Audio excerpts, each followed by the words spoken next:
Howdy, folks. I'll be with you in just a moment.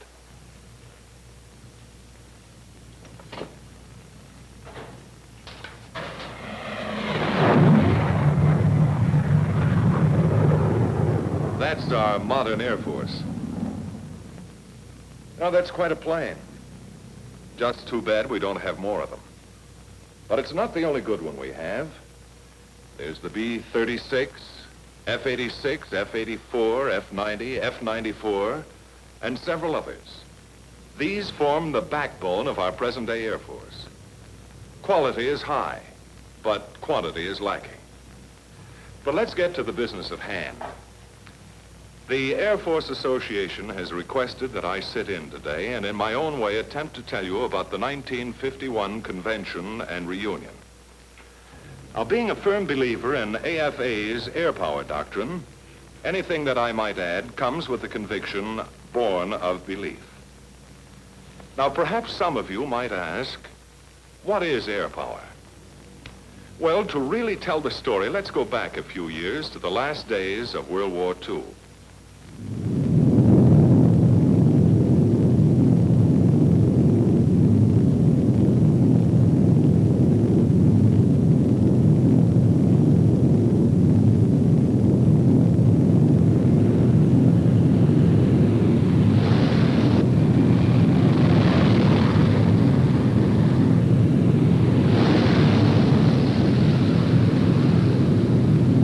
The date is March 1945. The place, the bitter road to Tokyo. And this is air power, getting at the enemy where he lives and where he works, to kill, cutting off his munitions and supplies before they can be brought to bear on friendly forces. In World War II, the United States excelled in this type of fighting. We had better planes, more of them, and our airmen learned to fly and service them better than any other airmen in the world. And this is the end of the road.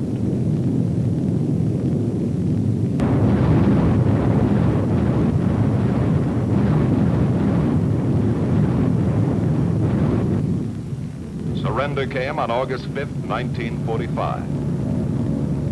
For the first time in recorded history, one nation had conquered another without setting foot on its native soil.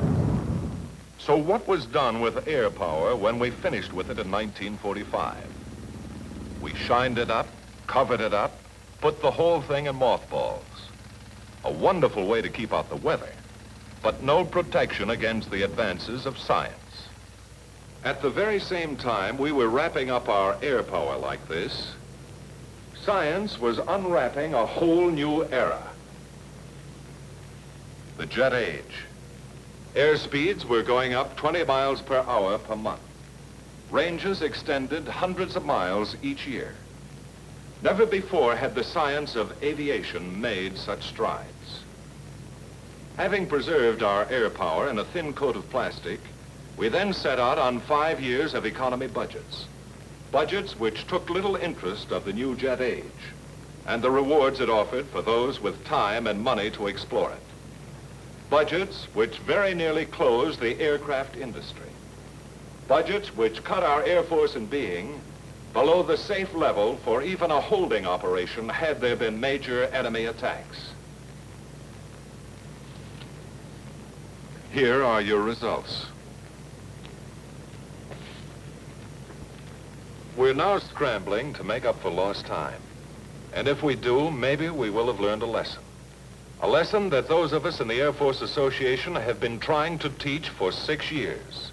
Shortly after the last war, some of America's most respected airmen, men like Hap Arnold, Tooey Spaatz, Jim Doolittle, C.R. Smith, and many others, got together and formed the Air Force Association. It now numbers some 50,000 Air Force veterans. The objectives are completely selfless. The AFA has no personal, political, or commercial axes to grind. It seeks no privileges. If I may, I'd like to read you a portion of AFA's Constitution. I just happen to have a copy with me.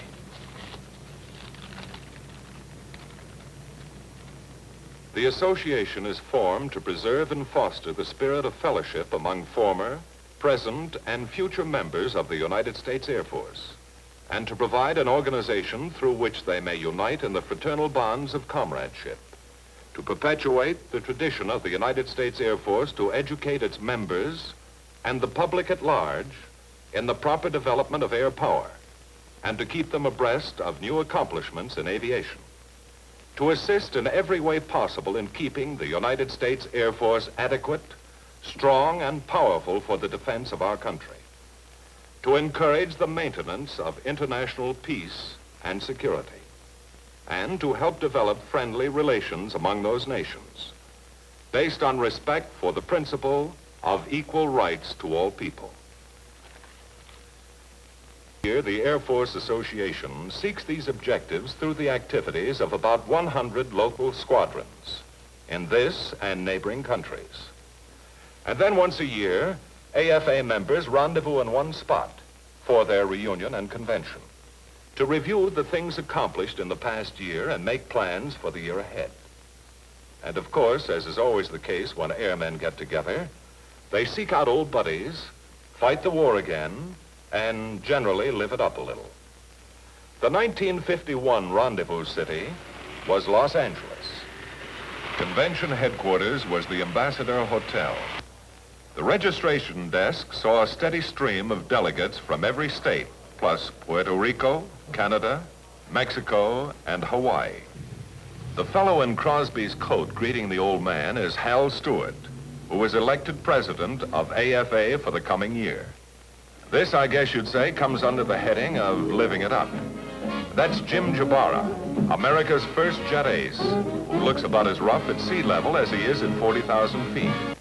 But for every hour of relaxation, there was another one of serious business. A dozen committees in a dozen different rooms were meeting to draft important air power resolutions. Jacqueline Cochran, wartime chief of the Women's Air Force Service Pilots, outlines an energetic program for the women of AFA. And of course, the election of officers is one of the most important items on the agenda. This year, AFA delegates elected Hal Stewart to succeed Bob Johnson as president. By the second day, the wartime unit reunions were in full swing.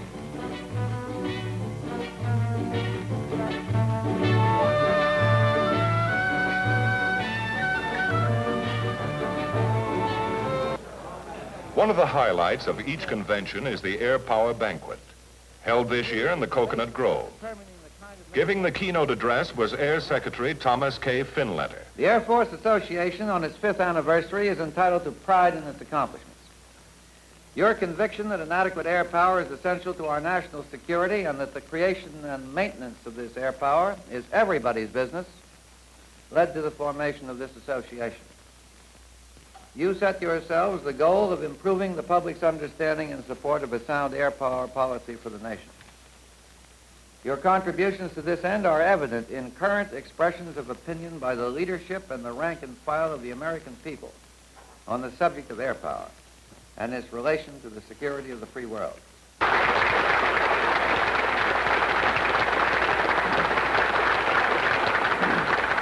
One spot of the 51 convention had to be picked above all others. I guess it would be the Wingding and Air Force Pageant at Hollywood Bowl. Things got underway that night when probably the largest collection of million-dollar talent ever assembled came on stage as a salute to AFA. Here they are, fellas, right out of their straitjackets. I give you now Mills, Kirk, and Martin. Thank you very much. There's Mills and there's Kirk. Nice to Mr. know you, Carey Martin. Lewis and Mr. Denish Martin. We're very happy to be here. Thank you very much. We Now, appreciate the fact that you've asked Isn't us that here fine? tonight. Thank you and very it's much. very seldom chance. Look that out, great? you must it up. You had it cut from the inside. Now, let me From tell the you. inside. Cut from the inside. How about that? Would you say a few words? That's enough. Thank you. Now, we I like want to tell you say a that funny we're thing very- happened on the way to the studio. I like it. Anyhow. I always do all the talking for the act here. Why don't you sing a few things? Well, I don't want... Thank you. You've been fine. Now we'll sing. How about you? Sure, all right, thank you. May I get your picture? Hold it. There's an old man called the Mississippi. That's the old man that I long to be. Now what does he care if the world's got troubles? What does he care if the land ain't free? Here we are, ladies and gentlemen, 3 Andrews sisters. Isn't this swell? Here at the Air Force Wing Ding. There's Patty, Laverne, and backstage. Namely, Miss Lana Turner and Miss Jane Wyman. And you all know me. Crosby's son. The most unusual time. I keep feeling my temperature climb. If my heart won't behave in the usual way, well, there's only one thing to say. It's a most unusual day. Here we are with Miss Rosalind Russell and Mr. Carey Grant. I saw you out here with all those 2 beautiful blonde girls and with white on. Is it all right if I have a little black on? Oh, you just look beautiful. You look beautiful. You're in contrast tonight. Oh. And I think you look grand in your stage clothes. I think they're nice. Turn all the way around. What time do you have to get back in the window?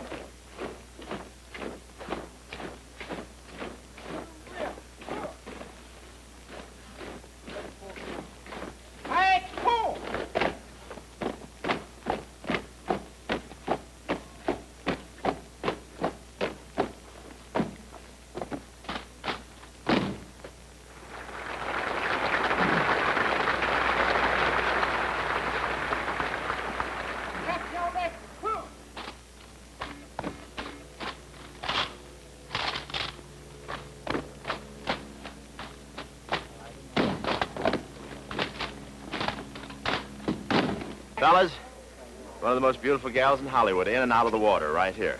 Miss Esther Williams, and also, of course, that's grand fellow of the screen, Mr. Walter Pidgeon. Have you ever seen me in the water? Oh, say, you're divine, they tell me. Underwater, they tell me you're grand.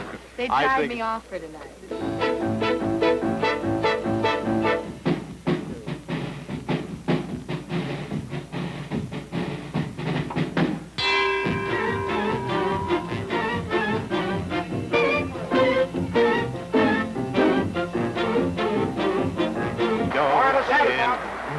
Off we go into the wild blue yonder, flying high into the sky. Help, help, help. Off we go. Wait a minute, Bob. There they go now. That's Kelowna's song from Alaska. Yes, they were all over here before. I'm glad they're on our side, aren't you? You bet. Then came one of the most dramatic pageants in Hollywood Bowl history. The story of the birth and growth of aviation. From its humble beginnings in this bicycle shop to the upper limits of the atmosphere. A story that those who saw it of the skepticism aviation has had to buck since the airplane's first flight. Skepticism stronger than any headwind. Only a small group of airmen, some of them here tonight, had caught the vision of a great new concept in future warfare. They alone carried on a fight against the opposition of conventional strategists. One of these men, whose name will live forever in the roster of martyrs and patriots, was Billy Mitchell. But his voice was a lone cry in the wilderness of unrealistic thinking. However, he was not entirely alone. He lighted fires from his own bright vision in the hearts and minds of a small band of Army flyers who risked their careers to keep faith in Mitchell's ideal. It was not until World War II that the general public got an inkling of the true impact of air power. Our air power in World War II started 7 years too late. It was only by the grace of God that we were given time to organize and prepare after the war had begun. No one who saw this pageant will ever forget the story of this uphill fight against skepticism, inattention, and complacency. As Louis B. Mayer said, I wish our political leaders had been in Hollywood Bowl tonight. They'd be inspired to feel as I do about the Air Force. As the evening drew to a close, just one ceremony remained. Presentation of the Air Power Awards, symbolic of outstanding achievement in fields of air power endeavor. To Lieutenant General Curtis E. LeMay and the personnel of the Strategic Air Command for balancing the power, the H. Arnold Award as Aviation's Man of the Year. To Alexander Peter Seversky, the Air Force Association Arts and Letters Award. Captain James Jabara of the USAF, the first jet ace the world has ever known. an inspiration to his colleagues and crewmen everywhere in the fight against aggression. The Flight Award. To Dr. George E. Valley, Jr., the Science Award for development of a modern air defense system, changing the entire concept of continental air defense. The elder statesman of American air power, General Carl A. Spaatz, for distinguished service toward the peace and security of the United States, the Air Age Award. And what does it all amount to? Well, aside from the fun of meeting old friends and making new ones, perhaps the best answer is in the statement of policy drafted during the 1951 convention. We have neither the responsibility nor the capability to determine how many aircraft, airmen, or groups shall constitute the United States Air Force. Our special interest is that the national understanding of the role of air power be sound, and if it is adequate, numbers and strength will be provided. The role of air power is to gain and hold control of the air, to destroy the war-making capability of the enemy, to isolate the battlefield and deprive the enemy of reinforcement and soldier as he moves into battle, and to provide air transportation for essential personnel and material. That is a variety of tasks, for air power is the most versatile of our weapons. The total of our air power strength must conform to the soundest conception of air power employment. That is the professional continuing responsibility of those who form the policies for the Air Force. The pattern must be formed by them, and it must be followed. We pledge our support and aid in this important undertaking.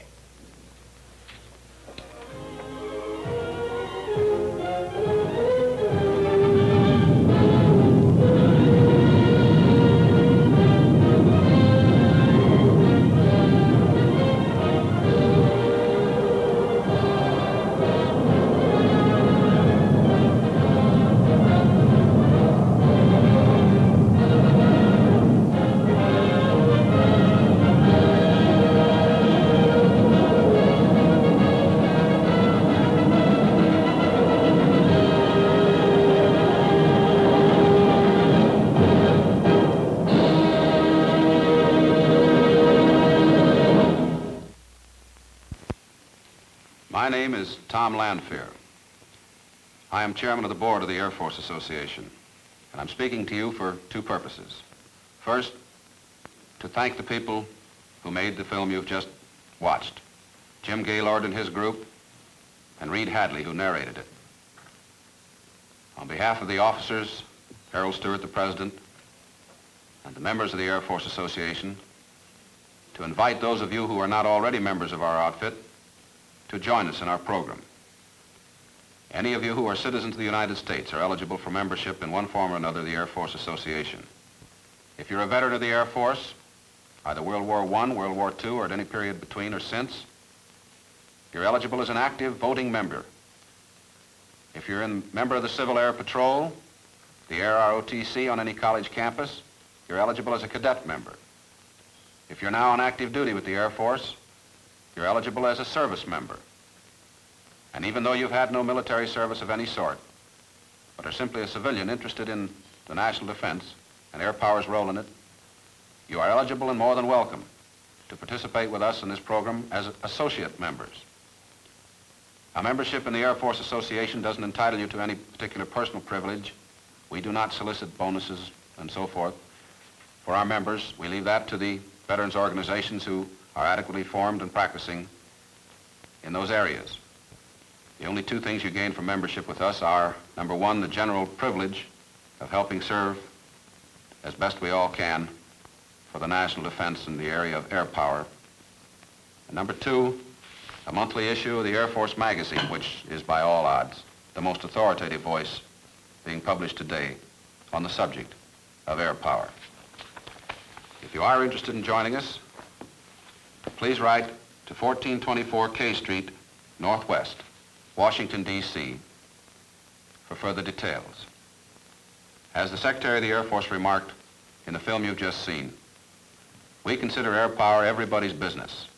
Those of us who are active members have learned the hard way how important aircraft in being at the right time and place can be to the national defense. And since, as we who are members of the Air Force Association have good reason to know,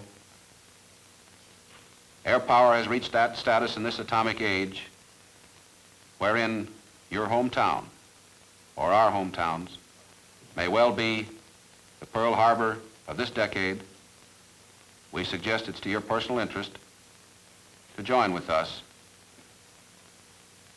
in furthering the air power program.